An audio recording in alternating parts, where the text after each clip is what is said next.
Hello everyone. तर या सिरीजमध्ये मी तुम्हाला एक्सप्लेन करेन की प्रोग्रामिंग सुरुवातीपासून ते एक्सपर्ट होईपर्यंत काय काय आणि कसं शिकायचं आहे. C programming, C plus plus, Java, Python, JavaScript, HTML, Swift programming आणि अजून खूप सारे टेक्नॉलॉजीज आता सध्या इंडस्ट्रीजमध्ये यूज केले जातात. आणि सगळं शिकायला पाहिजे असंही नाहीये.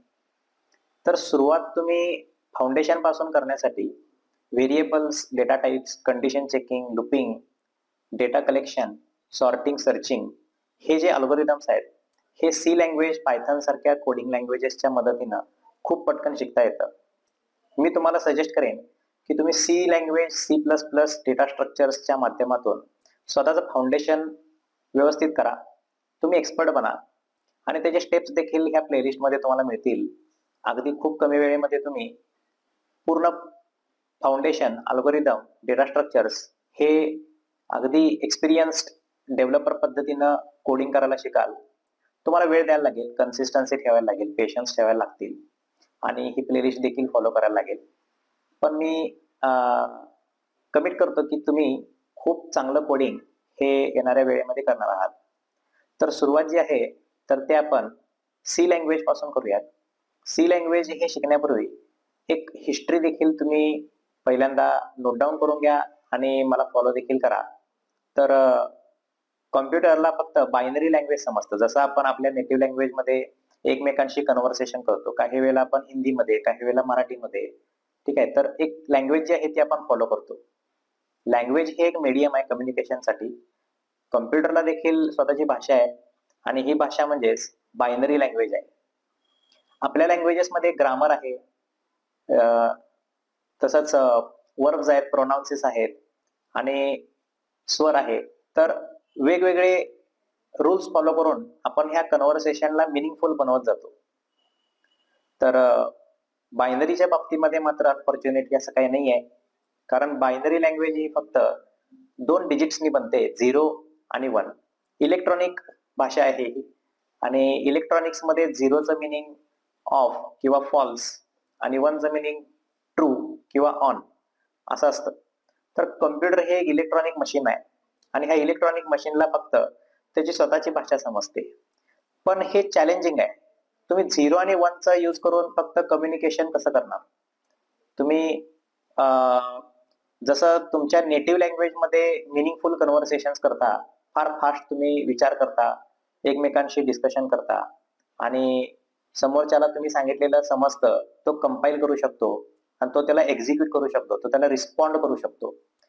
कम्प्युटरला कसं समजणार? तर हाच जो प्रॉब्लेम आहे हा सॉल्व्ह करण्यासाठी प्रोग्रामिंग लँग्वेजेस हे वेगवेगळ्या सायंटिस्टनी, कम्प्युटरमध्ये लीडिंग करणाऱ्या कंपनीजनी त्याला इन्व्हेंट करत गेलेत, त्याचा शोध घेत गेलेत. ही सुरुवात झालेली आहे 1956 पासून. तर BCPL, कोबोल, फोरट्रान्स, पास्कल, बेसिक, बी लँग्वेज हे लँग्वेजेस पूर्वी होऊन गेलेले आहेत. ह्यातले कोबोल, फोरट्रान सारखे लँग्वेजेस आज देखील वापरले जातात, डेव्हलपमेंटसाठी त्यांचा यूज होतो. पण अशी एक प्रोग्रामिंग लँग्वेज 1960 टू 1970च्या आसपास एक शोध चालू होता की जी खूप सोपी असेल आणि कुणालाही सहज समजेल. तर 1972 मध्ये डेनिस रिची यांनी सी प्रोग्रामिंगचा शोध लावला.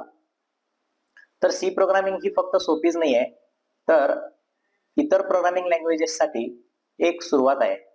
जावा असेल, पायथन असेल किंवा आजकाल तुम्ही जे काही नवीन टेक्नॉलॉजीज बद्दल ऐकता, मशीन लर्निंग असेल, तर प्रत्येकासाठी एक जी सुरुवात आहे, एक जे लायब्ररी आहे, एक जे कोअर आहे, तर तेच सी प्रोग्रामिंग आहे.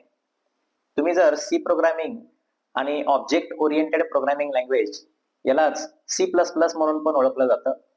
तसंच डेटा स्ट्रक्चर ही लँग्वेज नसून डेटा स्ट्रक्चर हे कोड लिहिण्याची जी पद्धत आहे किंवा त्याचं जे सिंटॅक्स आणि प्रोटोटाइप आहे, त्याच्यात असणारे जे अल्गोरिदम्स आहेत, तर त्या मेथडॉलॉजीलाच डेटा स्ट्रक्चर्स असं म्हणतात. तुम्ही कोड कसा ऑर्गनाइज करता, कमी वेळेमध्ये तुमचा कोड जे एक्सपेक्टेड आउटपुट आहे ते कसं प्रिंट करतं, तर ही जी एक पद्धत आहे तेच आहे डेटा स्ट्रक्चर्स. मग किती प्रोग्राम्स केल्यानंतर आपण एक्सपर्ट होणार? काउंटिंग करून तर उपयोगच नाही, पण एक सुरुवात करा. सुरुवात केल्यानंतर तुम्हाला लक्षात येईल की तुम्ही सुरुवातीला 10 प्रोग्राम्स कराल, 20 प्रोग्राम्स कराल. काही वेळेनंतर तुमचा सिंटॅक्स आणि रूल्स तुम्हाला एकदा का लक्षात राहिले की मग तुम्ही अगदी कमी वेळेमध्ये खूप मोठमोठे 250, 300, 400 लाईनचे प्रोग्राम्स चालू कराल. तर एक फॅक्ट ही पण आहे की जे कंपनीमध्ये डेव्हलपर्स काम करत असतात, एक 5-7 वर्ष एक्सपिरियन्स असणारे जे कोणी एम्प्लॉईज असतील आयटी कंपनीमध्ये, तर त्यांच्या क्लायंटचं ते काहीतरी कोडिंग करत असतात, वेबसाईट बनवत असतात, अँड्रॉइड ॲप बनवत असतात. तर ते एक साधारण 8 ते 10,000 लाईन पेक्षा जास्त लाईनचा कोड त्या पूर्ण वर्किंग अवर्समध्ये एका दिवसामध्ये लिहित असतात. एवढं लिहिणं शक्य आहे का? तर हो, शक्य आहे. फक्त तुम्हाला सुरुवात आज करायची आहे. मग सी प्रोग्रामिंग शिकूयात का पायथन शिकूयात, तर हे मॅटर करत नाही. मॅटर हे करतं की तुम्ही स्वतःशी किती कमिटेड आहात आणि किती वेळ देऊन तुम्ही कोडिंग लँग्वेजेस हे चॅनल फॉलो करून शिकत आहात. तर मी खात्री देतो की तुम्ही खूप कमी दिवसांमध्ये बरेच लँग्वेजेस हे खूप सोप्या पद्धतीने शिकणार आहात. तर एक सुरुवात करूयात सी प्रोग्रामिंग पासून आणि एक आयटी करिअर आपण आजपासून सुरू करूयात.